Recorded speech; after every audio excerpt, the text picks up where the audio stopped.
question is what is your individual perspective of this civil war as an Eritrean, as an Ethiopian, as a Tigrayan, as an Oromo, as an Amhara, as any ethnic background that you stand behind or are somewhat identified by?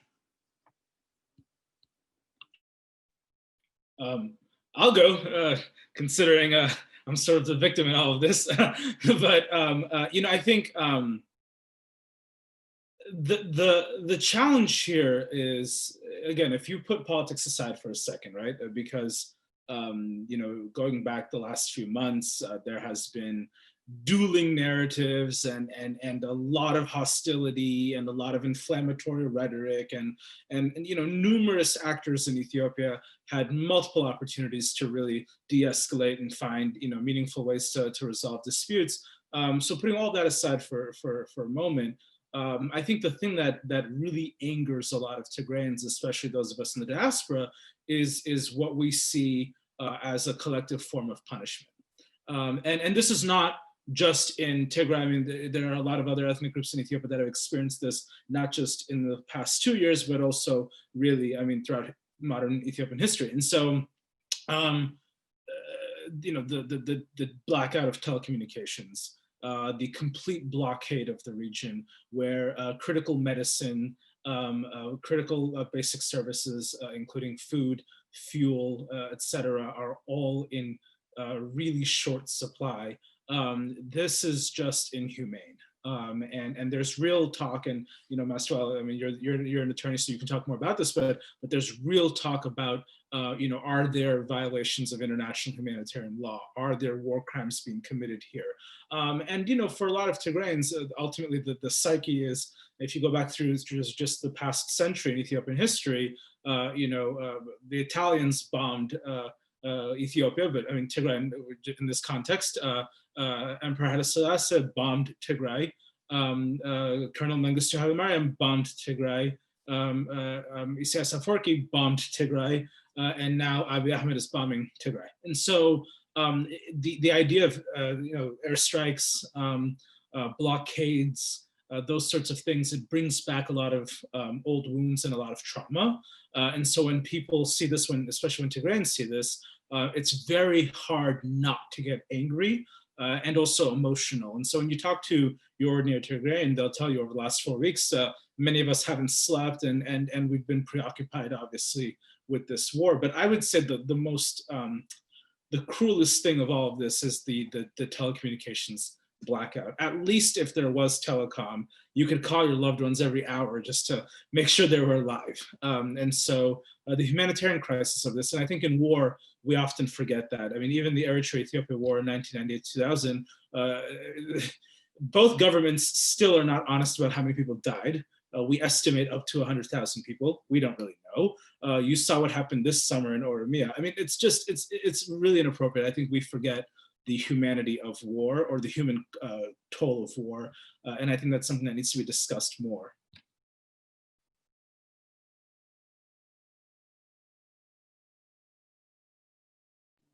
I can jump in if people are thinking.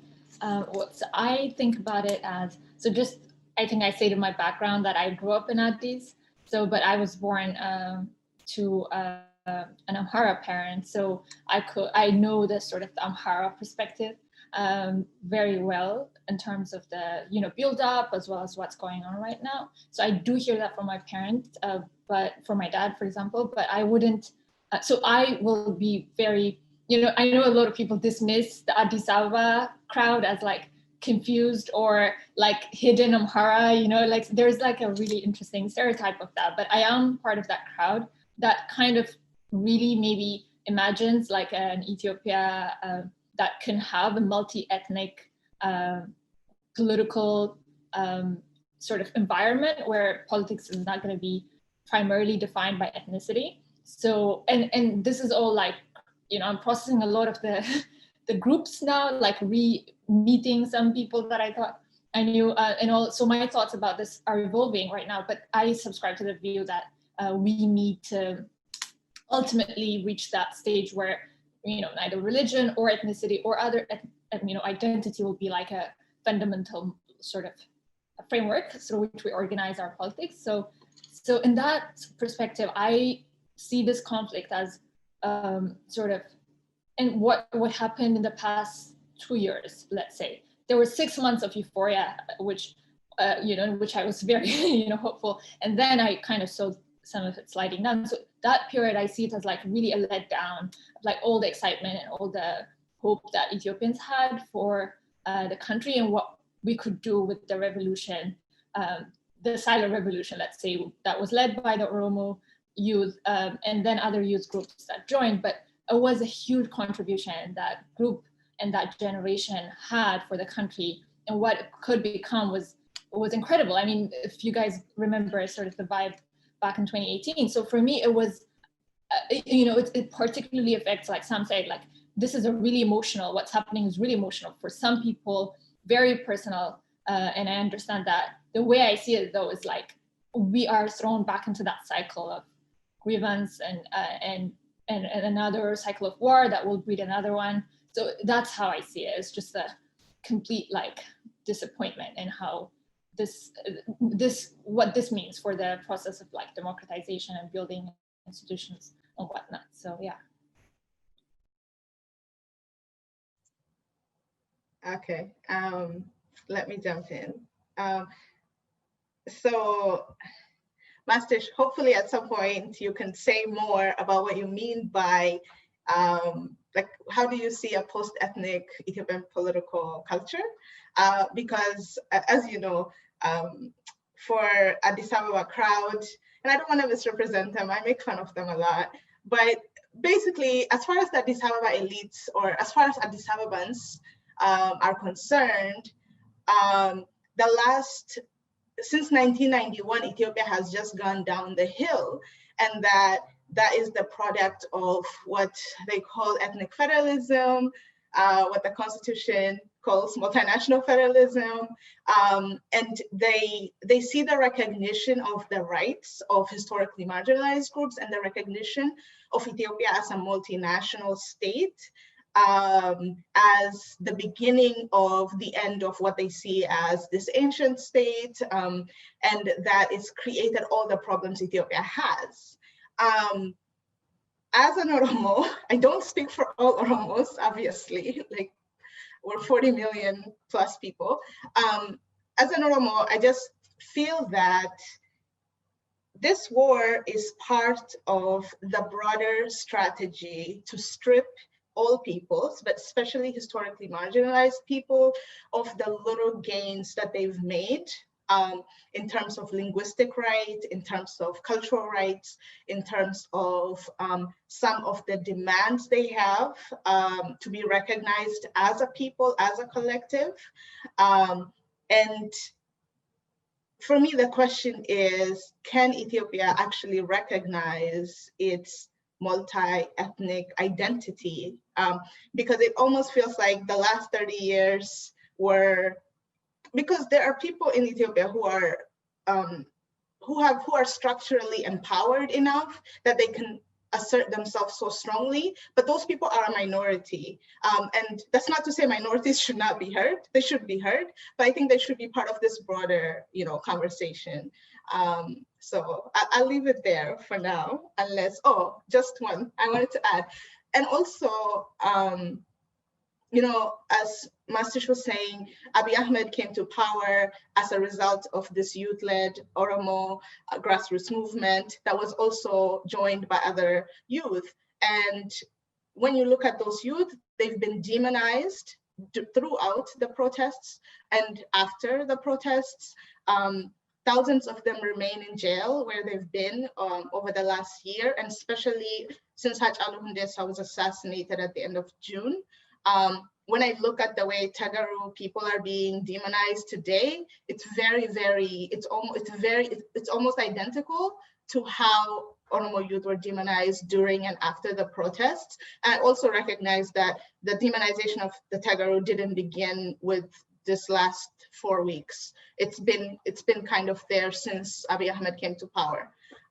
So there's this, I see like this repeating of patterns, because during the 1990 transition, when the TPLF was sort of kicking out the OLF and all the other legitimate leaders, one of the things it was doing was going after everybody in the name of being OLF. And now I see Abiy Ahmed doing the same thing, and these cycles continue. And like, how do we break them? I feel like that's where we're stuck. You know, for me, I'll sort of talk about this in two ways. I'll talk about it first from just growing up here as an American of Eritrean descent, and then I'll talk about what I see going on in Eritrea specifically. But you know, growing up here, first of all, no one even knows about Eritrea. You know, very often when we have to explain who we are, it's either, you know, you're referencing Ethiopia, hopefully if they even know Ethiopia, but many times it's just like, you know, we come from a place in East Africa. So, you know, when you grow up here, very much all of us are flattened in sort of inside blackness, or flattened under this sort of homogenous idea of Africa. And so I feel for those of us who are first generation and Americans and born here, you know, I always felt I had tons of unity, you know, Pan-African mark, you know what I'm saying, man? I felt like I had tons of unity with all peoples of the continent, but particularly people in the Horn of Africa, Ethiopia especially. And so it's been a little bit, well, not a little bit, it's been very disconcerting to see as this conflict, and you know, it's been going on the last couple of years, but particularly in this conflict, to see people who in all other ways you somewhat align, you know, they got the Black Lives Matter fist, you know, they're somewhat progressive in other ways when it comes to American issues. But then when it comes to talking about what's going on in Ethiopia, where again, like we know that there are horrific ethnic attacks, you know, the collective punishment that Samuel was talking about is very real, but I'm just like, wow, I'm hearing like genocidal rhetoric from people who in any other circumstance, you know, I would feel like we have so much more in common. So that's been just like really, really depressing to see. And that's all on top of, again, like the real, you know, all the deaths, again, that we don't really know the numbers of them because of the blackouts. You know, as thinking about this from an Eritrean perspective, again, as Ayantu said, not speaking for everyone, but just sort of thinking about this from my own identity lens, you know, like connecting it with the question before about obstacles. You know, have we mentioned this guy Isaias, right? Like the obstacle that his presence, his regime, the effect that it has not only on the country, but all our people throughout the diaspora in the region is, you know, is terrible and extremely concerning. And for a lot of Eritreans, why when the Nobel Peace Prize was given to Abiy, the sort of legitimization of Isaias and his regime was, you know, really worrying. I think in terms of, you know, this conflict, from an Eritrean perspective, the ways in which Eritreans are getting involved with this, again, I'm not trying to minimize what's going on in Ethiopia. I'm just trying to speak about that. You know, we're seeing conscripts again being forced to fight. We know that Eritrea was involved right in the shelling of Humera and on the border of Sudan. You know, what's going on with Eritrean refugees, close to 100,000, and we're seeing that, you know, because of basically there's really no food aid going in, right? The food insecurity, what's happening to the people. We're hearing that the Eritrean military is abducting people and taking them back to Eritrea to, you know, be meted out punishment by the regime that they fled from because of military conscription, close political climate, all of these things. So all of that is really concerning. And it's also concerning, think about it again from like, again, why is Isaias and the PFDJ sort of thinking about this? Is it because they want this sort of unity with Abiy because they see it as necessary because of like their sort of flailing economy and they can't deal with like the threats that they have? You know, like when in 2018, you know, there was controversy because Isaias, you know, said Abiy was our leader.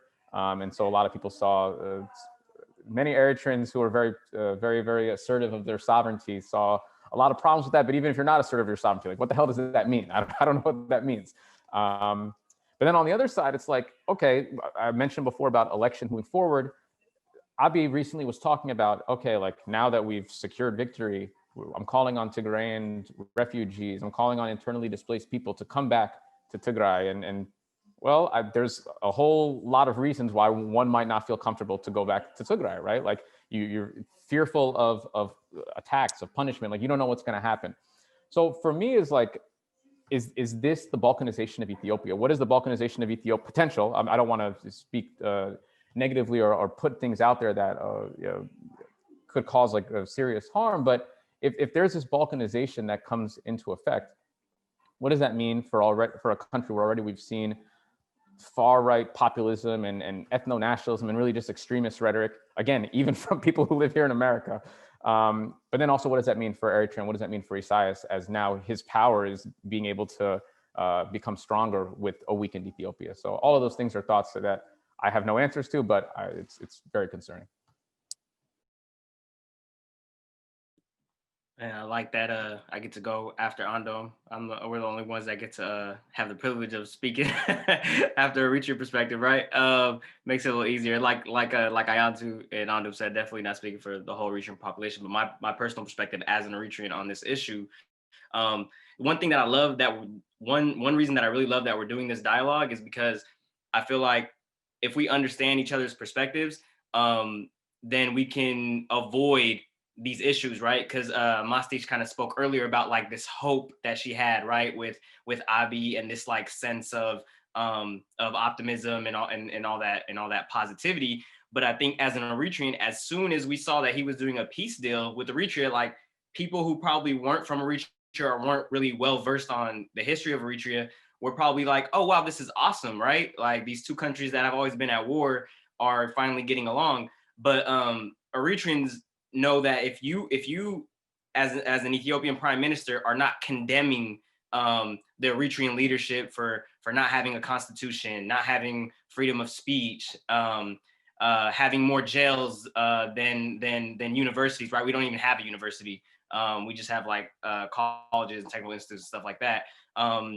Forced military conscription, like everything that Eritrea represents, for you to make peace with somebody like that and not condemn that was like should have been a huge red flag to everybody, right? But I think that's part of us understanding each other's different perspectives, and me included, right? Because I don't understand like south of Addis Ababa as well as I should, which is why I'm like happy to kind of start opening up these type of dialogues. And so and to kind of piggyback off of what Andom was saying about the comments that dictator Isaias Afwerki was making, right? He was saying things like, yeah, all the governorship, all the power that I have is now with you, basically, right? Abiy Ahmed was at a African Union meeting, and dictator Isaias wasn't there, and he said that I'm representing Eritrea, right, at one of those meetings. And what else? There was some, and then also the very interesting thing, right, as an Eritrean too, was dictator Isaias Afwerki, like since over about 20 years, right, around the border war, 1998, he really put out this rhetoric of like anti-Wayane, but it also was anti-Tigray at the same time, right, Tigrayan people. And so it was like a real propaganda campaign to really divide those people. And then we went into a border war, and that kind of solidified divisions and solidified hate in the border and in the diaspora, right? And the thing that was really just mind-blowing to a lot of people was somebody who caused so much division suddenly was saying things like, this Ethiopian prime minister has the power, to rule over us, or, like kind of handing us over, to this new leadership. So it was very curious. And then he was saying things like, those people who don't, those Eritrean people who say Eritreans and Ethiopians are not brothers, don't know their history, they don't know the truth. And I actually love that comment just in a vacuum, right? Because we are brothers and sisters, but the way in which he said it and in the context was just, it was out of left field. It was very curious, to say the least. So, and then and to continue on as an Eritrean perspective too, like all we've ever known, all dictator Isaias Afwerki has ever used us for is for war, in the same ways in which colonizers use this, right? Just to accomplish their goals. And furthermore, Eritrea is like was at least a population of about 6 million. And we kind of rival a lot of countries as far as refugees per capita, like refugee production, which is kind of crazy. Like there's like thousands of Eritreans fleeing every month, and that has been the case since about 2006 or so. I think it was like in the hundreds in 2006, but then started reaching into the thousands every month of Eritreans fleeing into Sudan, into Ethiopia, going towards going up through Libya to get to the Mediterranean Sea, to get to Europe and whatnot. into Israel and all that. We had, so this war is nothing positive, and we know for a fact. I mean, I'm sorry, I'm not to say we. I know for a fact that Eritrea definitely has a hand in it, because I think we understand that dictator Afwerki has said things like "game over," right? Which he's kind of like provoking, like saying like, this enemy of mine that I've had for all these years, now I've got my friend in the capital of Addis, and we're gonna basically attack. And so this definitely isn't a surprise to us. I think, yeah, it was just basically expected, I could say.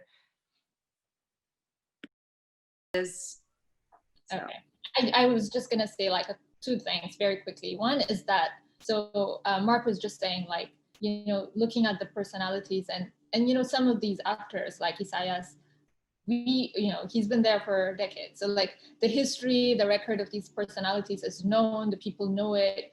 And we also know what dictatorships generally look like, having lived through them in Ethiopia as well as in here. So what fascinates me right now in Ethiopia in terms of the popular support for this war, as well as the perception of Isaias' role in Ethiopia right now, is that especially the young people, okay? So there is a generation that, has grievances and irrationally wants to act on that, despite the consequences of it.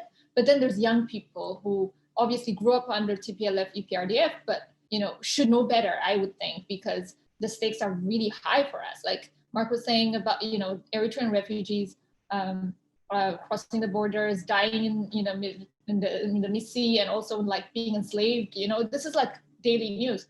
So knowing that, young people cheering, this type of distraction and not thinking, given like a week or 2 weeks to think about what the consequences are.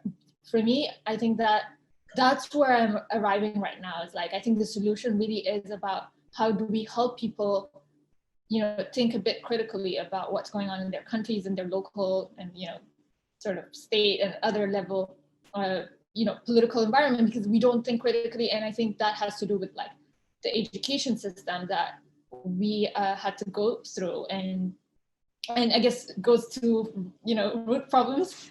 This might be the other root problem, that it's not just the dictatorships, but the types of political systems we had, either deliberately or, by default made the production of youth that can't like critically think and push and respectfully object to authority. So that's why. So one thing that really fascinates me is that how young people who should know better are cheering this war. So just this point. Yeah, I agree with you, Master. So 3 things, building on what you just said about education. So while Ethiopia has made significant gains over the last 3 decades in access to education, quality to education has been abysmal. And so the quality of the educational system, to your point, I mean, Ethiopia is pushing out hundreds of thousands of university graduates every year, but they're not critical thinkers. And this is actually a problem because even for economic development, a lot of companies that sort of require higher level thinking and technical skills that are trying to invest in Ethiopia find it very hard to do so because a lot of the young students who are graduating universities are not really critical thinkers. They're great at doing things, they're great at executing things, but they're not sort of your higher level management type or higher level decision maker. And so that's a real problem. And it's even more of an issue because 75% of Ethiopians are under the age of 30 estimated, right? So this is an incredibly young country. The continent as a whole, over 60% of 1 billion Africans are under the age of 25. And so solving for this, I think, is going to be a big thing. And that's why I keep saying time and again, and I've really tried to push it out over the last 4 weeks, our common enemy as Ethiopians, as Africans, as Horn of Africans, as Eritreans, whatever, is poverty. That's the common enemy here, because it's the poverty that is keeping people in a sort of limited type of thinking. 2 other things really quickly. One is on the case of Eritrea, like, my mom was born in Asmara, she's from Tigray, and She grew up in Asmara. We have a lot of family and friends who live in Eritrea. And so the normalization of relations between those two countries, at a human level, to Mark's point, was a great thing. We are brothers and sisters. We are intermarried, especially Tigrayans and Eritreans. There's deep bonds there. And so to see sort of the lifting of a Berlin Wall, really, I mean, that's what there was essentially, was a great thing. It was a wonderful for, an uncle of mine was able to visit from Mekelle to Asmara to see relatives. We were able to pick up the phone and like call each other, right? That those lines were disconnected for 20 years. And so on a human level, there were some phenomenal things that occurred in 2018, 2019. But politically and structurally, I agree. And this is sort of where the honeymoon ended for me with Abi, because like Mastwal and many others, for the first 6 months, I was like, whoa, is this new? Is this the thing? Is this the great big hope that we've been waiting for? And the normalization of Isaias in particular was a huge red flag for me, because I knew what that meant for my Eritrean sisters and brothers, but I also knew what that meant for Tigray and for all of Ethiopia. So this is a few weeks ago, as soon as the war on Tigray broke out, I was talking to a former diplomat, and the first thing she said to me was, "This whole thing has Isaias's fingerprints all over it." And I said, "Yeah." I mean, this is unprompted. It was the first thing she said to me. But yes, that is something we need to work on. To your point, game over Wayana was like the first thing he said. And it's important to also couch this in the fact that the TPLF and the EPLF, the PFDJ, never really liked each other. The sort of romanticized narrative is that they were brothers in arms. That's actually not true.